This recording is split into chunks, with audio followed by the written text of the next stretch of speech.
We turn now to the forgotten casualties of the opioid epidemic, babies. So many children not only lose their parents to addiction, but many are actually born addicted. And as 7 Eyewitness News reporter Hannah Buehler explains, these babies are putting a lot of stress on Western New York's foster family system.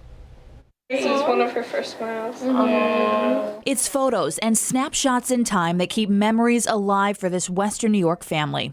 All they have to remember the 6 children they've opened their home to and fostered. You read to them, you sing them into sleep. I mean, all that. And you know, if you're not getting attached to them, you're not doing your job. Nanette and Kevin decided to become foster parents for children in need 2 years ago. We can't tell you where they live, tell you their last names, or show you the children for privacy reasons. We love doing it. But this family quickly had to adapt to another challenge. In addition to learning how to parent again, sleepless nights, crying, and changing diapers, Nanette and Kevin had to learn about a world they'd never experienced before. Our first placement was a baby.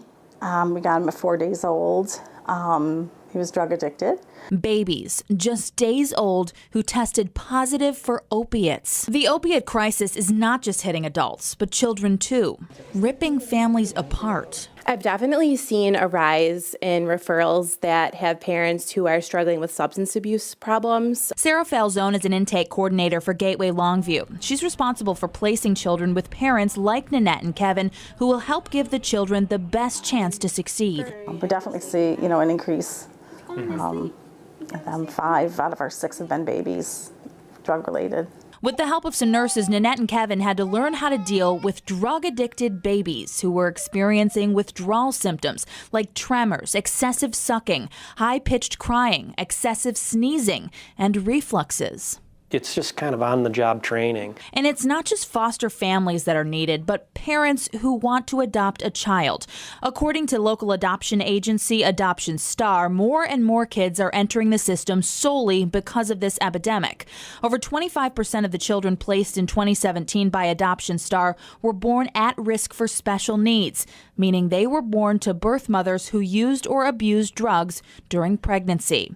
The agency says several of these babies experienced premature birth and withdrawal symptoms. She's over a year now. For Nanette and Kevin, it's hard not to feel a loss when the kids leave. The children stay with them until a permanent home is found. Sometimes it can be 6 days, sometimes 6 months. The foster children either go back with their birth parents, a relative, or are adopted.